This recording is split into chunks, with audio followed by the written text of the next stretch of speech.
رسول اللہ وسلم علیک یا حبیب اللہ. پڑھیے صلی اللہ علیہ یا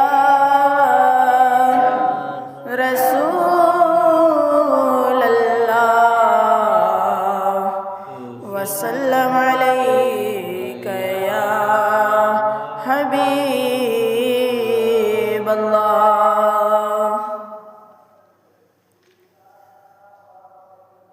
سب سے اعلیٰ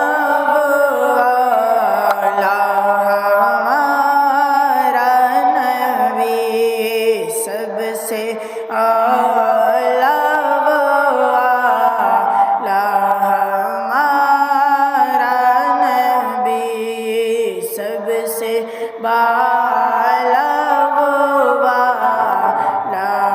ہمارا نبی، سب سے بالا ہمارا نبی. اپنے مولا کا پیارا ہمارا نبی، اپنے مولا کا پیارا ہمارا نبی، دونوں عالم کا دولا ہمارا نبی، دونوں عالم کا دولا ہمارا نبی.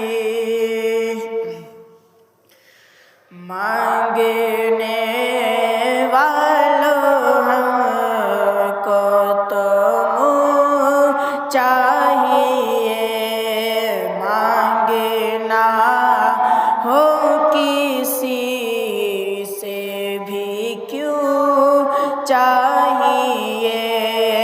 کون دیتا ہے دینے کو منہ چاہیے، کون دیتا ہے دینے کو منہ چاہیے. دینے والا ہے سچا ہمارا نبی، دینے والا ہے سچا ہمارا نبی، سب سے اعلیٰ ہمارا نبی. سب چمک والے اجلوں میں چمکا کیے،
اعلیٰ وہ اعلیٰ ہمارا نبی سب سے بالا وہ اعلیٰ ہمارا نبی۔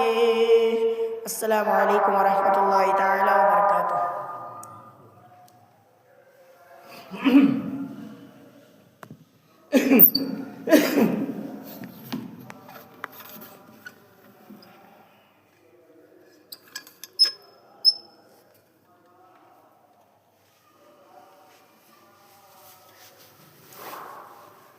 السلام علیکم ورحمۃ اللہ وبرکاتہ۔ وعلیکم السلام ورحمۃ اللہ تعالی وبرکاتہ۔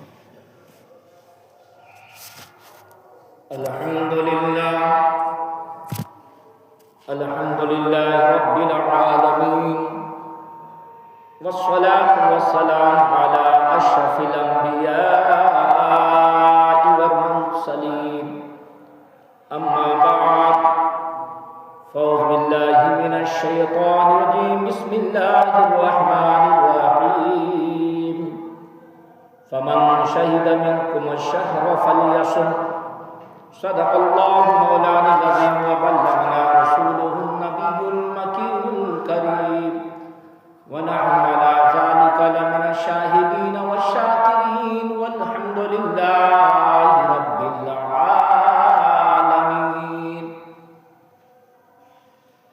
باب توحید کے مدوالوں، شمع رسالت کے پروانوں، غوث و خواجہ رضا کے دیوانوں، اولیاء امت کے فداکاروں، اور عشق و محبت میں سرشار ہو کر کے درود پاک کی ڈالی پیش کرے، پڑھے بآواز بلند، اللہم صلی علی سیدنا بارک علی سیدنا مولانا محمد، صلو علیہ صلاۃ و سلام علیک یا حبیبی یا رسول اللہ صلی اللہ تعالی علیہ وسلم۔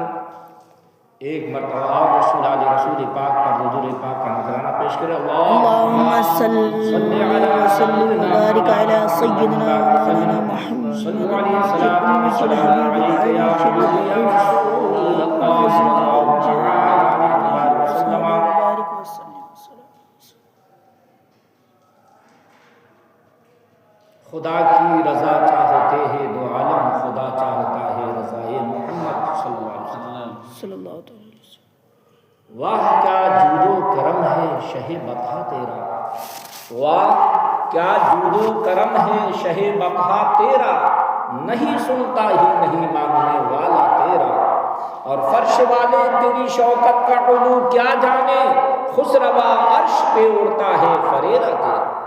اب میں تو مالک ہی کہوں گا کہ او مالک کے حبیب، یعنی محبوب و محب میں نہیں میرا تیرا۔ حضرات گرامی، شعبان المعظم کا مقدس مہینہ جدا ہو رہا ہے، ان قریب رمضان کی آمد ہے۔ وہ مقدس مہینہ، مسعود مہینہ، رمضان کا وہ پیارا مہینہ جس کے بارے میں اللہ کے پیارے حبیب نے دعائیں کی تھی، اللہم بارک لنا فی رجب و شعبان وبلغنا فی شہر رمضان، کہ اے اللہ رجب و شعبان میں برکت عطا فرما اور رمضان تک ہمیں عافیت کے ساتھ پہنچا۔ رمضان پانے کے لیے اللہ کے پیارے حبیب نے دعائیں کی، رمضان پانے کے لیے اللہ کے پیارے حبیب نے دعائیں کی ہے۔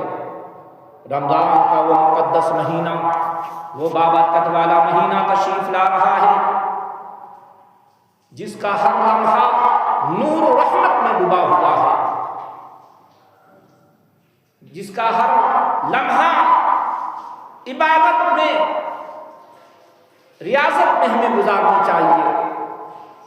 جب رمضان کی پہلی تاریخ رات آتی ہے تو اللہ تبارک و تعالی نظر رحمت عطا فرماتا ہے۔ اللہ تعالیٰ کے پیارے حبیب دانائے غیوب جناب احمد مصطفیٰ محمد رسول اللہ صلی اللہ علیہ وسلم نے ارشاد فرمایا کہ صحابہ کی مقدس جماعت، رمضان کا وہ مقدس مہینہ تشریف لا رہا ہے، وہ بابرکت مہینہ تشریف لا رہا ہے، اللہ اکبر، وہ مسعود مہینہ تشریف لا رہا ہے۔ اللہ تبارک و تعالیٰ نے اس مہینے میں، رمضان کے مقدس مہینے میں 5 خصوصیات امت محمدیہ کو عطا فرمائے جو کسی امت کو نہیں ملے۔ یہ پہلی خصوصیات یہ ہے کہ رمضان کی پہلی رات آتی ہے تو اللہ تعالی ساری امت پہ نظر رحمت، نظر خاص عنایت فرماتا ہے۔ خدا کی نظر سے کوئی پوشیدہ نہیں ہے، لیکن خاص نظر عنایت فرمانا یہ بہت کرم کی بات ہے۔ اور اس کا فائدہ کیا ہے؟ جس پہ اللہ تعالیٰ کرم کی نظر فرما دے، اللہ تعالیٰ اسے عذاب کبھی نہیں دے۔ دوسری خصوصیات یہ ہے کہ انسان روزہ رکھتا ہے تو روزے دار کی منہ کی خوشبو اللہ تعالیٰ کو مشک و کستوری سے بھی زیادہ پسند ہے۔ تیسری خصوصیات امت محمدیہ کی یہ ہے جو کسی کو نہ ملی کہ فرشتے رمضان کے ہر رات و دن ساری امت کے لیے مغفرت کی دعا کرتے ہیں۔ یہ خصوصیات کسی اور امت کو نہیں ملی، صرف امت محمد نبی کے صدقے میں ہمیں اور آپ کو ملی ہے۔ چوتھی خصوصیات یہ ہے کہ اللہ تعالیٰ امت محمدیہ کے لیے جنت کو کہتا ہے جنت زیب و زینت کر لو، سور جاؤ، سج جاؤ۔ اور پانچویں خصوصیات یہ ہے کہ جیسے ہی رمضان کی آخری رات ہوتی ہے، اللہ تعالیٰ سارے گناہگاروں کو، سارے امت کو بخشش فرما دیتا ہے۔ یہ 5 خصوصیات جو کسی امت کو نہیں ملی۔ رمضان کتنی بڑی دولت ہے۔ صحابہ کرام رضوان اللہ تعالیٰ علیہم اجمعین سے نبی کریم تیاریاں کراتے تھے۔ صحابہ کرام تمام کاموں سے فارغ ہو کر رمضان کی تیاری میں مصروف ہو جاتے تھے۔ رمضان کی بہاریں لینے کے لیے رمضان میں سارے کے سارے رمضان معتکف ہو جاتے تھے صحابہ کرام۔ نیکیوں کی بارش ہوتی تھی، صحابہ کرام اپنے اعمال میں جمع کرتے تھے۔ رمضان کی فضیلت سنیے آؤ۔ ایک سائے ستہ کی حدیث پاک میں ہے، حضرت طلحہ بن عبید رضی اللہ تعالیٰ عنہ سے مروی ہے کہ 2 شخص آئے نبی کریم صلی اللہ علیہ وسلم کی بارگاہ میں۔ دونوں ایمان لائے، ایک ساتھ ایمان لائے۔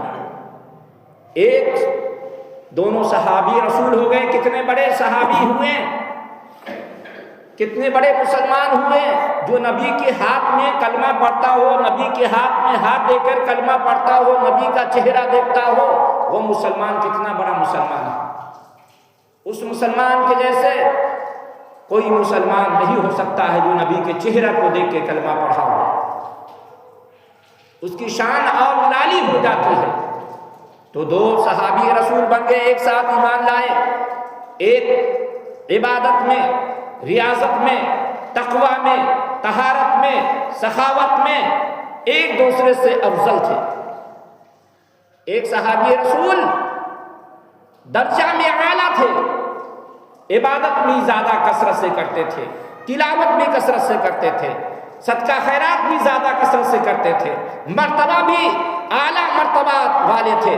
اور ایک صحابہ جو کم کیا کرتے تھے ان کے بنسبت، جو زیادہ صدقہ خیرات کرتے تھے، عبادت کرتے تھے، ریاضت کرتے تھے، اتفاق سے ایک جہاد میں ان کا انتقال ہو گیا، شہید ہو گئے۔ دوسرے صحابی کو 1 سال اور زندگی ملی، دونوں صحابی ایک ساتھ ایمان لائے تھے۔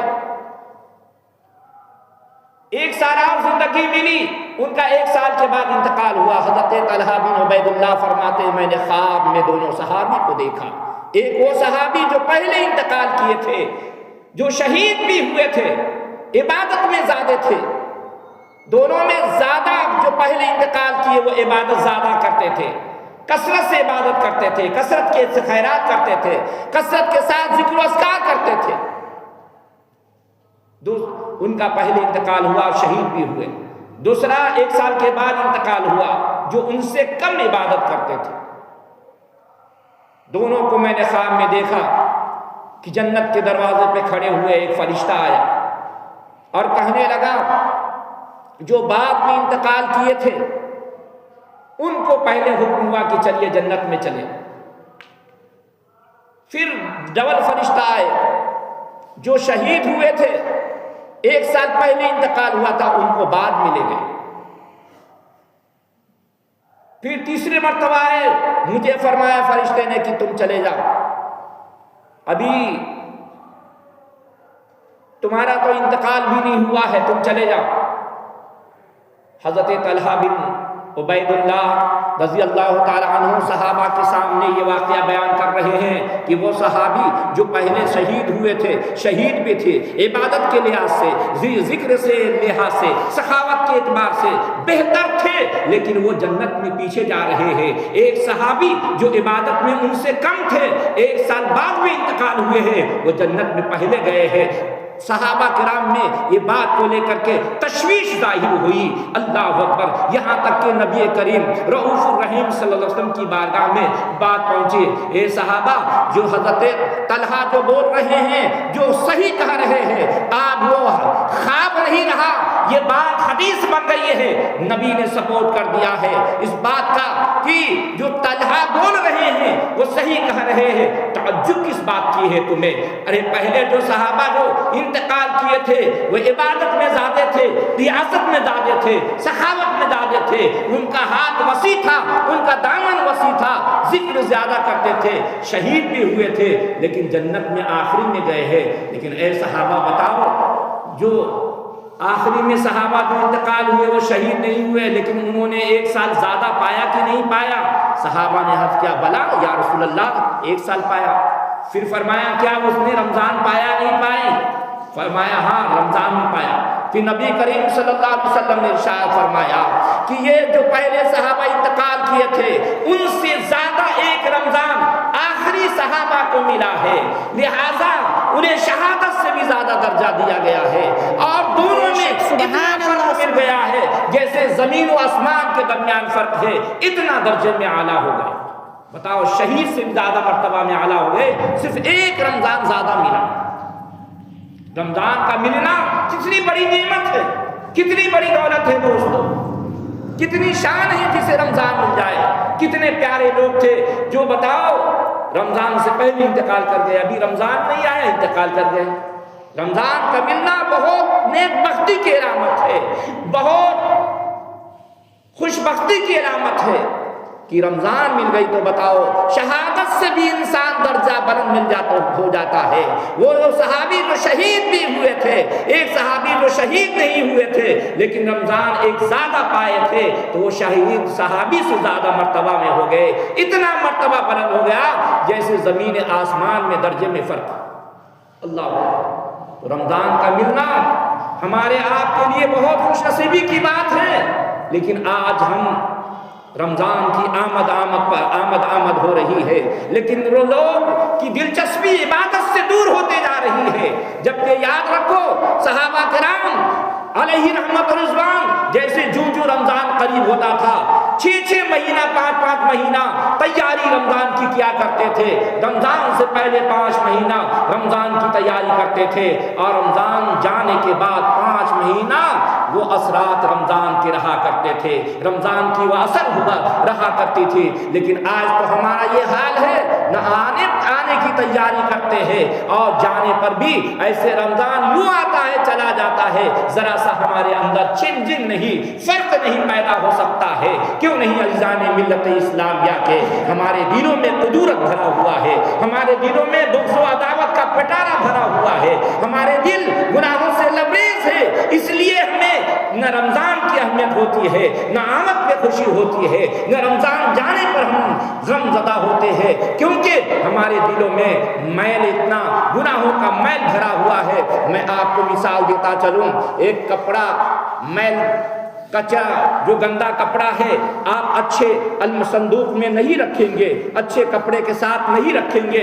عزیزان ملت اسلامیہ ملا کر کے نہیں رکھیں گے۔ اسی طریقہ سے عزیزان ملت اسلامیہ میلہ دان میں میلے کپڑے رکھا جاتا ہے، اچھا کپڑا نہیں رکھ سکتے ہیں، کیونکہ اچھا کپڑا رکھیں گے میلہ دار وہ بھی خراب ہو جائے گا، اس کے بھی اثرات ہو جائیں گے۔ جس طریقہ سے میلہ دان میں میلا کپڑا رکھا جاتا ہے، اچھے کپڑے نہیں رکھا جاتا ہے، اسی طریقہ سے اگر ہمارا سینہ بتاؤ گناہوں سے لبریز ہے تو اس میں بتاؤ اللہ کا نور کیسے آ سکتا ہے، اللہ کی معرفت کیسے آ سکتی ہے، بتاؤ ہمارا دل روشن کیسے ہو سکتا ہے۔ تو عزیزان ملت اسلامیہ اپنے دلوں کو گناہوں سے توبہ کر لو، گناہوں سے استغفار کر لو، اللہ تبارک و تعالیٰ کی بارگاہ میں رجوع ہو جاؤ کہ وہ پیارا مہینہ آ رہا ہے، وہ مقدس نورانی مہینہ آ رہا ہے، جس کے ہر لمحہ تجلیات رحمت و تجلیات کی بارش ہو رہی ہے، جس کے بارے میں میرے آقا مصطفیٰ کریم صلی اللہ علیہ وسلم نے ارشاد فرمایا کہ میری امت کو معلوم ہو جائے کہ رمضان کیا ہے، رمضان کی فضیلتیں کیا ہے، رمضان کی برکتیں کیا ہے، تو اللہ کی بارگاہ میں دعا کرتی مولا پورا سال ہی رمضان بنا دے، لیکن بتاؤ نہ ہم نہ قدروں کو نہ اہلوں کو، رمضان تو آ رہا ہے لیکن اس کی قدر نہیں ہے، اس کی عظمت نہیں ہے، اس کی اہمیت نہیں ہے، ہمیں رمضان سے پہلے تیاری کرنی چاہیے۔ دیکھو فجر کی نماز ہم پڑھتے ہیں، اس سے سورج نکلنے سے پہلے روشنی چاروں طرف سمت چھا جاتی ہے، چاروں طرف چھا جاتی ہے۔ اسی طریقہ سے رمضان آنے والا ہے، رمضان آیا نہیں ہے لیکن اس کی روشنی چھائی ہوئی ہے، اس کی بہاریں چھا گئی ہے، آپ اس روشنی میں روشنی حاصل کر لو، اس تجلی نورانی برس رہی ہے، اس میں اپنے آپ کو شرابور کر لو۔ عزیزان ملت اسلامیہ رمضان کی تیاری کرے، صحابہ جس قدر تیاری کرتے تھے، نبی کریم ترغیب دیا کرتے تھے، رمضان کا مہینہ یوں ہی ضائع مت ہونے دو، ابھی سے عبادت میں لگ جاؤ، نماز مسجدوں کی طرف رجوع ہو جاؤ، اپنے دلوں کو پاک کر لو، تن کو پاک کر لو، من کو پاک کر لو، ذہن کو پاک کر لو، خیالات کو پاک کر لو، سب کو پاک کر کے اللہ تعالیٰ کی بارگاہ میں رجوع ہو جاؤ، ابھی سے اپنے اندر عبادتوں کا شغف ذوق پیدا کر لو، ابھی سے تم بتاؤ، کیونکہ آنے والا جو مہینہ جب آپ کو پریکٹس رہے گی، آپ ابھی سے تیاری نہیں کر رہے ہیں، اپنے دلوں کو صاف نہیں کر رہے ہیں، اپنے گناہوں کو دھل نہیں رہے ہیں، تو رمضان یوں چلا جاتا ہے۔ رمضان آتا بھی ہے تو انسان رمضانوں کا لطف نہیں پا پاتا ہے، رمضانوں کی لذتیں نہیں مل پاتی ہے، رمضان میں جو لطف ملنا ہے وہ نہیں میسر ہوتا ہے۔ رمضان کا ہر ساعت پر نور پر کیف ہے، ہر گھڑی رحمت برس رہی ہے۔ عزیزان ملت اسلامیہ تو رمضان میں ہمیں کیا کرنی ہے؟ قرآن کی تلاوت کرنی ہے۔ قرآن نہیں پڑھنے آتا ہے تو صرف انگلیاں آپ اس پر پھیرو، قرآن پر انگلیاں پھیرو، اس کی تعظیم کرو، اپنے سینے سے لگاؤ، آنکھوں سے لگاؤ، صرف اپنی انگلیوں کو اس پہ پھیرتے رہو، انشاءاللہ تمہیں پڑھنے کا ثواب ملے گا۔ اب دنیا تو اتنی ترقی کر گئی ہے، آپ کو پڑھنے نہیں آتا ہے تو آپ موبائل پہ قرآن شریف سن سکتے ہیں، تراویح کی نماز میں قرآن شریف سن سکتے ہیں۔ قرآن کیوں اس مہینے میں زیادہ پڑھنا ہے کہ قرآن کا نزول ہی رمضان میں ہوا ہے۔ جتنے بھی آسمانی کتاب ہے، توریت ہو، زبور ہو، انجیل ہو، قرآن ہو، سب کا نزول رمضان سے نسبت ہے۔ رمضان کے مہینے میں ہر کتاب نازل ہوئی ہے، جتنی بھی مقدس کتابیں ہیں، جتنے بھی صحیفے ہیں، سینکڑوں ہزاروں صحیفے ہیں، سب کے سب قرآن رمضان کے مقدس مہینے میں نازل ہوا ہے۔ اس لیے ہمیں رمضان میں کثرت کے ساتھ تلاوت کرنی ہے، قرآن کی تلاوت کرنی ہے۔ یاد رکھو عام دنوں میں ایک لفظ ہم تلاوت کریں گے تو 10 نیکیاں ملیں گی، الف لام میم میں 3 لفظ ہے 30 نیکیاں ملے گی، لیکن رمضان کی وہ پرکیف موقع، وہ حسین لمحہ ہے کہ آپ نے ایک لفظ تلاوت کی ہے تو آپ کو 700 کے برابر نیکیاں ملے گی۔ ایک مرتبہ سبحان اللہ کہیں گے تو 1 لاکھ کے برابر سبحان اللہ کہنے کا ثواب ملے گا۔ وہ رحمت والا نیکی لوٹنے کا مہینہ آ رہا ہے، نیکیوں کو جمع کرنے والا مہینہ آ رہا ہے، اپنے اعمال کو درست کرنے کا مہینہ آ رہا ہے، اپنی قسمت کو سنوارنے کا مہینہ آ رہا ہے، اپنے تقدیر کو بنانے کا مہینہ آ رہا ہے، رب کو راضی کرنے کا مہینہ آ رہا ہے۔ ایسا مہینہ کو موقع غنیمت سمجھو۔ اللہ اکبر! کیا معلوم یہ رمضان ہمیں آنے والا رمضان، جو آنے والا رمضان میں ہم آنے والے رمضان تک زندہ زندہ رہتے یا نہیں رہتے ہیں۔ لہذا دوستو عبادت کے لیے تیار ہو جاؤ، ہر لمحہ عبادت میں گزارو، ہر لمحہ کثرت تلاوت میں گزارو، درود پاک کی محفل میں گزارو، نماز و اذکار میں گزارو، اپنی جو نمازیں قضا ہو گئی ہے اس نمازوں کو پڑھ لو رمضان کے دنوں میں۔ اللہ اکبر، کیونکہ میرے آقا مصطفیٰ کریم صلی اللہ علیہ وسلم ارشاد فرماتے ہیں، حضرت سلمان فارسی رضی اللہ تعالیٰ عنہ اس حدیث پاک کے راوی ہے، میرے آقا مصطفیٰ کریم صلی اللہ علیہ وسلم شعبان کا آخری خطبہ دیتے ہیں اور فرماتے ہیں، اے صحابہ کی مقدس جماعت، تمہارے پاس ایک ایسا مہینہ سایہ فگن ہونے والا ہے، ایسا مہینہ تشریف لانے والا ہے، ایسا رحمت والا مہینہ تشریف لا رہا ہے، ایسا عظمت والا مہینہ تشریف لا رہا ہے، ایسا مغفرت والا مہینہ تشریف لا رہا ہے، ایسا بخشش والا مہینہ تشریف لا رہا ہے کہ اللہ تبارک تعالیٰ نے اس مہینے کی ایک رات کو 1000 مہینوں کی رات سے افضل بنایا ہے۔ ایسا مہینہ تشریف لا رہا ہے کہ اگر نفل نماز کوئی انسان پڑھتا ہے تو فرض کا ثواب ملتا ہے، اگر فرض پڑھتا ہے تو 70 فرضوں کا ثواب ملتا ہے۔ اس کی رات کو قیام کو اللہ تعالیٰ نے ثواب بنا دیا ہے۔ اگر کوئی انسان اس مقدس مہینے میں روزہ رکھتا ہے تو اللہ تبارک و تعالیٰ اسے اتنا ثواب عطا فرماتا ہے کہ ایک بھی روزہ ایمان و اخلاق کے ساتھ رہتا ہے تو اللہ اسے پچھلے سارے گناہوں کو معاف فرما دیتا ہے۔ اور جو تراویح کی نماز کے لیے قیام کرتا ہے اللہ اکبر، اللہ اس کی بھی بخشش فرما دیتا ہے۔ کل قیامت کے دن یہ روزہ، یہ قرآن تمہاری شفاعت فرمائیں گے۔ قرآن کہے گا، اے رب ذوالجلال، انسان یہ تھکا مادہ تھا، روزہ سے تھکا ہوا تھا، لیکن پھر بھی ہم اس کو سونے نہیں دیے ہیں۔ قرآن نماز کی حالت میں قرآن سن رہا تھا، قرآن کو اللہ تعالیٰ زبان عطا فرمائے گا، اللہ سے سفارش فرما کر کے جنت میں قرآن لے جائے گی تمہیں۔ اللہ اکبر، روزہ بھی اسی طریقہ سے جہنم میں جانے سے ایک حجاب بن جائے گا، رکاوٹ ڈھال بن جائے گا، اور فرمائے گا کہ اے رب ذوالجلال، اگر سراپا گنہگار بھی ہے جہنم میں آ کے رکاوٹ بن جائے گا۔ اللہ اکبر، جہنم کے فرشتے دور ہٹ جائیں گے، ارے اس نے ایک روزہ رکھا تھا، اس کے منہ سے روزے کی بو آ رہی ہے، ہرگز سے جہنم میں نہیں جلایا جائے گا۔ آپ اندازہ لگائیے، ایک نفلی روزے کا یہ ثواب ہے تو فرض روزے کا ثواب کتنا ہوگا۔ تو ایذان ملت اسلامیہ یوں ہی رمضان کی تیاری کرے، آپ ابھی سے مسجد کی طرف رجوع ہو جائے، نمازوں کی پابندی کرے کہ بہاریں بٹ رہی ہے، رحمتوں کا نزول ہو چکا ہے۔ جیسے صبح سورج نکلنے سے پہلے روشنی پھیل جاتی ہے، اسی طریقہ سے رمضان آنے سے پہلے ہر طرف بہاریں پھیل گئی ہے، رحمتیں پھیل گئی ہے۔ آپ اس رحمت و نور کی برکھا ہو رہی ہے، اس میں اپنے آپ کو فوراً اتار لو۔ ایذان ملت اسلامیہ، ایسا مقدس مہینہ، بابرکت مہینہ آ رہا ہے۔ میرے آقا مصطفیٰ کریم نے فرمایا، جو انسان کسی روزہ دار کو روزہ کراتا ہے، افطار کراتا ہے، اللہ تعالیٰ اسے بھی روزے کا ثواب عطا فرماتا ہے اور اس کی بخشش فرماتا ہے، مغفرت فرماتا ہے۔ صحابہ میں سے ایک صحابی کھڑے ہو جاتے ہیں، یا رسول اللہ علیہ السلام، ہم میں کچھ غریب بھی صحابہ ہے، نادار بھی صحابہ ہے جو پیٹ بھر کے کھانا نہیں کھلا سکتے ہیں۔ اللہ اکبر، صحابہ کرام میں سے ایک صحابی نے کہا کہ یا رسول اللہ، ہمیں استطاعت نہیں ہے، ہم اتنا غریب ہے، پھر یہ ثواب کیسے پا سکتے ہیں؟ کیسے ہمیں روزے کا ثواب مل سکتا ہے؟ ہماری بخششیں کیسے ہو سکتی ہے؟ وہ صحابہ بتاؤ، بخشائے جن کے بارے میں قرآن فرما رہا ہے، رضی اللہ عنہ و رضوان، اللہ ان سے راضی ہوئی، اللہ سے راضی ہو گئے ہیں۔ صحابہ تو جنتی ہے، تمام کے تمام صحابہ جنتی ہے، لیکن بتاؤ نیکیوں کا کتنا ان کے اندر جذبہ ہے، کتنا جذبہ ہے کہ یا رسول اللہ ہم ثواب کیسے پائیں گے؟ آپ نے فرمایا کہ اللہ کے حبیب دریائے رحمت جوش میں آیا کہ اے صحابہ کی مقدس جماعت، تم میں سے کوئی ایک گھونٹ دودھ یا ایک گھونٹ پانی یا ایک پیٹ کھجور بھی کھلا دے، اسے بھی یہ ثواب ملے گا، اسے بھی روزہ رکھنے کا ثواب ملے گا اور اسے بھی اس کی بخشش کر دی جائے گی۔ تو ایذان ملت اسلامیہ، ایسا موقع کبھی نہیں ملتا ہے۔ رمضان، میرے آقا مصطفیٰ کریم صلی اللہ علیہ وسلم ایک مرتبہ خطبہ دے رہے ہیں جمعہ کا، تو آپ نے پہلی سیڑھی پہ چڑھے تو آمین کہا، دوسری سیڑھی پہ چڑھے آمین کہا، تیسری پہ چڑھے تو آمین کہا۔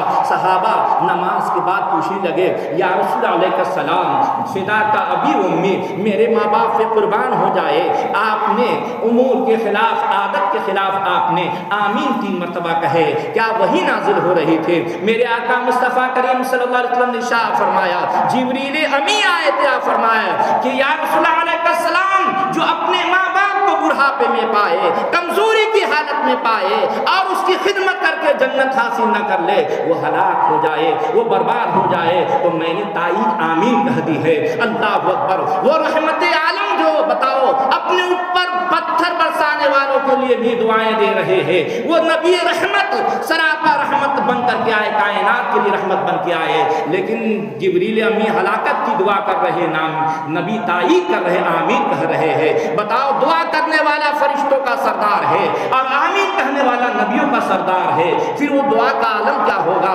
تو عزیزان ملت اسلامیہ، ہمارے ماں باپ اگر کمزور ہے، ضعیف ہے، بوڑھے ہیں، تو یہ جنت تمہارے گھر میں ہے، جب ان کی عزت کرو، ان کی تعظیم کرو، ان کی رضا جوئی کرو، ان کی دل جوئی کرو، کن بات سے وہ خوش ہوتے ہیں وہی کام کیا کرو۔ لاکھ وہ تمہیں ایک بات پر بار بار ہزار بار اثرات کرتے ہیں یا باتیں کرتے ہیں، عزیزان ملت اسلامیہ، اپنے ماں باپ کو کبھی دکھاؤ مت، ورنہ تمہاری نمازیں تمہارے منہ پہ پھینک دی جائے گی، تمہاری عبادتیں تمہارے سجدوں کو غلاظت کے کپڑوں میں پھینک دیا جائے گا، تمہاری نمازوں کا کچھ حال نہیں ہوگا۔ جن کے والدین زندہ ہے وہ اپنے ماں باپ کی تو عزت کرنا ہے، جن کے والدین نہیں ہیں ان کے لیے دعائیں کرنی ہے، مغفرت کے لیے دعا کرنی ہے۔ ایک وقت بنا لو، ایک وقت کیا کہ ہر نماز کے بعد اللہم ربی اجعلنی مقیم الصلاۃ ومن ذریتی ربنا تقبل دعا ربنا اغفر لی ولوالدی، اے اللہ مجھے بھی بخش دے، میرے ماں باپ کو بھی بخش دے، وللمؤمنین یوم یقوم الحساب، قیامت تک کے لیے تمام مومن کو بخش دے۔ یہ دعا کرتے رہنا۔ اللہ اکبر۔ جو ماں باپ کے لیے دعائیں کرتا ہے اللہ اس کے رزق میں کمی نہیں ہونے دیتا ہے، اور وہ انسان، وہ لڑکا ماں باپ کا فرما برداروں میں قیامت کے دن لکھا جائے گا، فرما برداروں میں لکھا جائے گا۔ جو ماں باپ کی بتاؤ نافرمانی کرتا ہے، عزیزان ناراض کرتا ہے، وہ اللہ کی اللہ اس کے رسول کو ناراض کرتا ہے، وہ فرشتوں کو ناراض کرتا ہے، وہ جہنم میں اپنی جگہ بناتا ہے۔ تو ماں باپ کو راضی کرنا۔ دوسری سیڑھی پہ چڑھے میرے آقا مصطفیٰ جبریل امی نے کہا کہ یا رسول اللہ علیہ السلام، جہاں آپ کا ذکر جمیل ہو رہا ہو، جہاں پہ محفل سجی ہو اور کوئی آپ پہ درود نہ پڑھے، وہ انسان ہلاک ہو جائے، وہ انسان برباد ہو جائے۔ تو میں نے آمین کہا۔ پتہ یہ چلا، یہ معلوم ہوا کہ ہر مقدس محفل میں نبی پہ درود و سلام پڑھنی چاہیے، نبی پر درود و سلام پڑھنی چاہیے، نبی کا ذکر جہاں اللہ کا ہو رہا ہے نبی کا بھی ذکر خیر کرنی چاہیے، کیونکہ اللہ تبارک و تعالیٰ نے بتاؤ اذان میں خدا کا ذکر ہے، نبی کا ذکر ہے، کلمہ میں اللہ کا ذکر ہے، نبی کا ذکر ہے۔ تم کون ہوتے ہو جو وہ بتاؤ نبی کو خدا سے جدا کہنے والے اور کہتے ہو کہ نبی کا نام لیتے ہیں؟ اللہ اکبر۔ نبی پہ درود و سلام پڑھو، قیامت کے دن سب سے قریب اللہ کے پیارے حبیب کے وہی ہوگا جو نبی پر کثرت سے درود پڑھتا ہے، کثرت سے سلام پڑھا کرتا ہے۔ جمعہ کے دن خصوصاً یہ خاص ایام ہے، جمعہ کے دن درود پڑھنی چاہیے، کیونکہ مصطفیٰ کریم صلی اللہ علیہ وسلم شاہ فرماتے ہیں جو لوگ شب جمعہ یا جمعہ کے دن درود پڑھتا ہے، روزانہ تو فرشتے لایا کرتے ہیں، شب جمعہ یا جمعہ کو پڑھتا ہے تو میں خود اس کے درود و سلام کو سنا کرتا ہوں۔ کتنے خوش نصیبی کی بات ہے کہ آقا مصطفیٰ کریم ہمارے درود و سلام کو سن رہے ہیں۔ کتنا بتاؤ امتی فخر سے جھوم جانا چاہیے کہ درود و سلام میرے آقا اپنے کانوں سے سماعت فرما رہے ہیں۔ تیسری بات یہ ہے کہ میرے آقا جبریل امی نے فرمایا یا رسول اللہ، جو رمضان کا مقدس مہینہ پائے، پر انوار مہینہ پائے اور اس میں روزہ رکھ کر کے، اس میں روزہ نہ رکھ کر کے اس مہینے کی بے ادبی کرے، وہ ہلاک ہو، برباد ہو، تباہ ہو جائے۔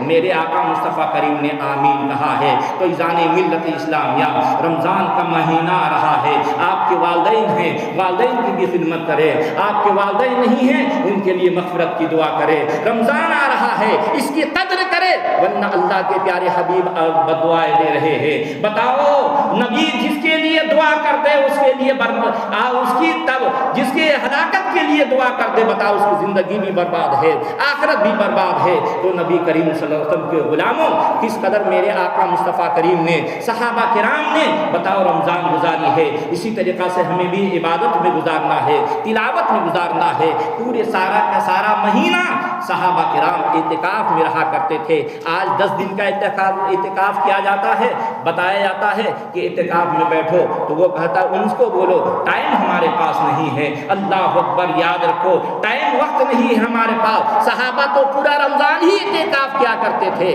ہمارے پاس 10 دن کے لیے موقع ملتا ہے۔ اب یاد رکھیں جو اعتکاف میں 10 دن کے لیے بیٹھتا ہے اللہ تبارک تعالیٰ اسے 2 حج مبرور اور 2 حج عمرہ کا ثواب عطا فرماتا ہے، اور اسے شب قدر، سب سے پہلی بات ہے کہ شب قدر بھی مل جاتی ہے، کیونکہ 10 راتوں میں شب قدر بدلتی رہتی ہے، کبھی 21 کو، کبھی 23 کو، کبھی 25 کو، کبھی 27 کو، کبھی 29 کو، لیکن جس نے 10 دن کا اعتکاف کیا ان راتوں میں تلاش کر انشاءاللہ اسے شب قدر کی فضیلت مل جاتی ہے، شب قدر مل جاتا ہے۔ جسے شب قدر مل جائے اس کا قسمت تو اوج ثریا سے بھی بلند ہے۔ تو عزیزان ملت اسلامیہ، یہ وہ پیارا مہینہ، وہ پرکیف مہینہ، وہ مقدس مہینہ، وہ رحمت والا مہینہ جس کا پہلا عشرہ رحمت والا ہے اور دوسرا عشرہ مغفرت والا ہے، تیسرا عشرہ جو جہنم سے آزادی والا ہے۔ اللہ اکبر، یہ نورانی مقدس مہینے کو یوں ہی ضائع نہ کرنا، یوں ہی آپ کو وقت کو گزارنا نہیں۔ آج کتنے بھی لوگ ہیں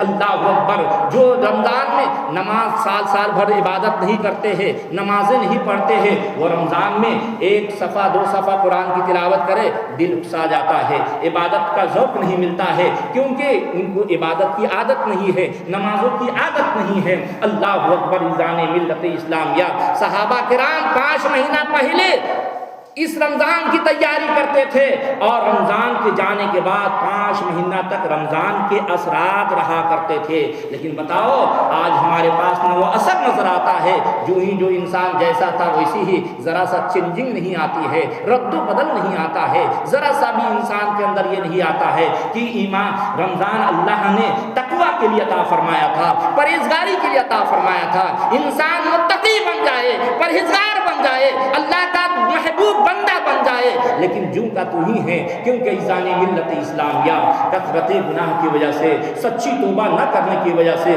جوں کا تو ہے۔ کچھ لوگ روزہ رکھتے ہیں تو جو فجر میں سوتے ہیں تو سیدھا افطار کے وقت اٹھتے ہیں، ظہر میں اٹھتے ہیں۔ نہیں دوستو، یہ رمضان روزہ رکھو لیکن کب آپ کو جب احساس ہو اللہ اکبر قرآن کی بھی تلاوت کرو، نماز قضائے نماز جن کی سال بھر ہو گئی ہے وہ نماز قضائے نماز پڑھے، جن کے بتاؤ اللہ تعالیٰ کو منانے کی کوشش کرو۔ مہمان مہینہ آ رہا ہے، آپ کے یہاں کوئی مہمان آ جائے تو بتاؤ، آپ جو بہت قریبی دوست آ جاتا ہے تو آپ اس کو خوش کرنے کے لیے حتی الامکان کوشش کرتے ہیں، اچھی غذا کھلاتے ہیں، اچھی بات چیت کرتے ہیں۔ لیکن بتاؤ رمضان آنے والا ہے، مہمان مہینہ آنے والا ہے، آپ کے پاس تیاری کیا ہے، آپ کے پاس انتظامات کیا ہے؟ کیا آپ نے بتاؤ رمضان کی خوشی میں کہیں ایک لباس سلایا ہے، کرتی پاجامہ سلایا ہے، یا آپ نے یہ سوچا ہے کہ ہمیں رمضان میں اتنا وقت ہمیں عبادت میں قرآن کی تلاوت میں گزارنی ہے؟ نہیں دوستو، اللہ اکبر، آپ کا رشتہ دار باہر بیرونی ممالک میں ہے، اگر کہیں سے 2 سال 3 سال کے بعد آتا ہے تو آپ اس کی استقبال کے لیے، ویلکم کے لیے آپ ایئرپورٹ چلے جاتے ہو، کہاں چلے جاتے ہو، بمبئی چلے جاتے ہو، اورنگ آباد چلے جاتے ہو، کیونکہ ہمارے رشتہ دار قریبی آ رہا ہے، اس کو خوشی کے لیے، اس سے استقبال کے لیے چلے جاتے ہو۔ لیکن بتاؤ رمضان قریب آ رہا ہے، مہمان مہینہ قریب آ رہا ہے، آپ کتنی تیاری کر رہے ہیں؟ آپ کے دلوں میں لگن کتنی ہے؟ آپ کے دلوں میں جستجو کتنی ہے؟ عبادتوں کا تڑپ کتنا بڑھا ہے؟ ذرا سا بھی تڑپ نہیں ہے۔ اللہ اکبر، عزیزان ملت اسلامیہ، یہ تڑپ کب پیدا ہوگی؟ جستجو کب پیدا ہوگی؟ دل اس طرف نیکیوں کی طرف راغب کب ہوں گے کہ جب سچے دل سے آپ توبہ کریں گے، توبۃ نصوحہ کریں گے، تو انشاءاللہ آپ کا دل مسجدوں میں لگے گا، قرآن کی تلاوت میں لگے گا، عبادت و ریاضت میں آپ کا دل لگے گا۔ لیکن آپ نے سچی توبہ نہیں کی ہے تو قسم خدا کی رمضان آئے گا بھی چلا جائے گا، آپ کو ذرا سا اثر نہیں ہوگا۔ عزیزان ملت اسلامیہ، رمضان آنے سے پہلے آپ سچی توبہ کر لے اور اپنے آپ کو تن من دھن سب کو پاک کر لے۔ رمضان جو ہر چیز کا زکوٰۃ ہوا کرتا ہے، لیکن روزہ اللہ اکبر، یہ روزہ جو ہے یہ بدن کی زکوٰۃ ہے۔ روزہ اللہ اکبر یہ ایسی عبادت ہے کہ آج سائنسدانوں نے ریسرچ کیا ہے کہ اللہ اکبر کہ انسان بھوکا رہنا چاہیے، کیونکہ انسان کے اندر کچھ ایسے جراثیم پیدا ہو جاتے ہیں، آپ سال سال بھر کھائے، اس سے جراثیم جس کی ہزاروں بیماریاں ہوتی ہے، لیکن انسان اگر مہینے میں 2-3 روزہ رکھ لے یا 1 روزہ بھی رکھے، اللہ اکبر، تو وہ جراثیم اس روزے کی وجہ سے ختم ہو جاتا ہے، وہ بھوک ہونے کی وجہ سے وہ جراثیم مٹ جاتا ہے۔ عزیزان ملت اسلامیہ، پادریوں کا سب سے بڑا خوف تھا کہ ہم یہ مشورہ دیتے ہیں کہ جتنے کے جتنے لوگ عیسائی لوگ ہیں، سب کے سب مہینے میں، سال میں 1 مہینہ جو مسلمان اپاس روزہ رکھتے ہیں، سب کے سب روزہ رکھے تو سب سے بڑی بیماری کینسر سے وہ محفوظ رہے گا، وہ ٹی بی سے محفوظ رہے گا، ملحق بیماریوں سے وہ محفوظ رہے گا۔ روزہ میں وہ تاثیر ہے، روزہ سے صحت ملا کرتی ہے، روزہ سے بیماریوں سے انسان شفا ملا کرتا ہے۔ آج ذرا ذرا سے بہانے پر ہمارے نوجوان گولیاں ٹبیر لے جاتے ہیں، روزہ داروں کی بھی عزت نہیں کرتے۔ کھلے عام بتاؤ، آپ کھا رہے ہو، ہوٹلوں میں سگریٹ پیتے ہیں، کھانا کھا رہے ہیں، اللہ خدا را اس مہینے کا ادب و احترام کرو، جہاں آپ روزہ رکھتے ہیں ادب و احترام کریں۔ آپ انشاءاللہ، حدیث پاک میں آیا ہے سومو تصیحو، روزہ رکھو تو تمہیں صحت ملے گی۔ اگر اس حدیث پر یقین ہے کہ یا اللہ میں بیمار ہوں لیکن تیری رضا کے لیے روزہ رکھ رہا ہوں، قسم خدا کی یہ حدیث پر یقین ہے تو آپ کو یقیناً آپ کو بیماری میں شفا مل جائے گی، صحت مل جائے گی، آپ کو طاقت، روحانی طاقت مل جائے گی۔ لیکن آپ ایزان گولیوں پر آپ یقین رکھتے ہیں، ڈاکٹروں پہ یقین رکھتے ہیں، حدیث پہ یقین نہیں ہے، تو ایزان ملت اسلامیہ آپ اپنی آخرت کو برباد کر رہے ہیں۔ ایک دن کا بھی روزہ ضائع مت کرو۔ جس نے ایک دن روزہ کو چھوڑ دیا ہے جان بوجھ کر کے، بغیر عذر کے، اللہ اکبر، 9 لاکھ برس جہنم میں جلایا جائے گا۔ جہنم کی آگ ایسی ویسی نہیں ہے، سوئی کے نوکے کے برابر دنیا میں کھول دیا جائے، پہاڑ بھی گرمی سے پگھلنا شروع ہو جائے گا۔ تو بتاؤ ہمارا شما کا کیا حال ہوگا؟ تو ایزان ملت اسلامیہ، روزہ رکھو، اگر بیمار بھی ہو تو اس نیت پہ رکھو کہ یا اللہ تیرے نبی کی حدیث پاک ہے کہ روزہ میں ہم بیماری میں بھی روزہ رکھے تو اس سے شفا ہمیں ملے گی۔ ایزان ملت اسلامیہ، اور عبادت و ریاضت میں کچھ ہمارے نوجوان ہیں روزہ رکھتے ہیں لیکن ٹائم پاس کرتے ہیں، قرآن کی تلاوت میں پاس نہیں کرتے ہیں، عبادت میں نہیں، ریاضت میں نہیں، مسجدوں میں نہیں، محفلوں میں نہیں، دعاؤں میں نہیں، کہاں کبھی کرکٹ کھیلتے ہیں تو کبھی موبائل چلاتے ہیں، کبھی دھنگانا گلیوں سے گھومتے ہیں، نماز پڑھ لیے کہیں یہاں پر نکر پہ کھڑے ہو گئے، 10 گروپ لے کر کے کھڑے ہو گئے۔ نہیں دوستو، جہاں آپ بھی روزہ رکھتے ہیں، اب گھر کی ماں بیٹی بھی روزہ رکھا کرتی ہے، ان کو ڈسٹرب مت کرو، وہ بھی قرآن کی تلاوت کرتی ہے، وہ بھی آرام کیا کرتی ہے۔ آپ روزہ رکھ کر کے گناہوں کا کام شغل مت کرو، نکر و چوراہے پر کھڑے مت رہو، بلکہ آپ روزہ داروں کا بھی ادب رکھو، اور اپنے وقتوں کو کرکٹ میں نہیں، آپ کسی وقت میں پاس مت کرو، بلکہ اگر ذکر و اذکار میں پاس کرو، قرآن کی تلاوت میں کرو، اعتکاف کر کے مسجد میں بیٹھ جاؤ، جتنے بھی سانس لمحہ لوگے قسم خدا کی عبادت وقت میں شمار کیا جائے گا، آپ سو بھی رہو گے تو عبادت میں شمار کیا جائے گا۔ وآخر دعوانا الحمد للہ رب العالمین۔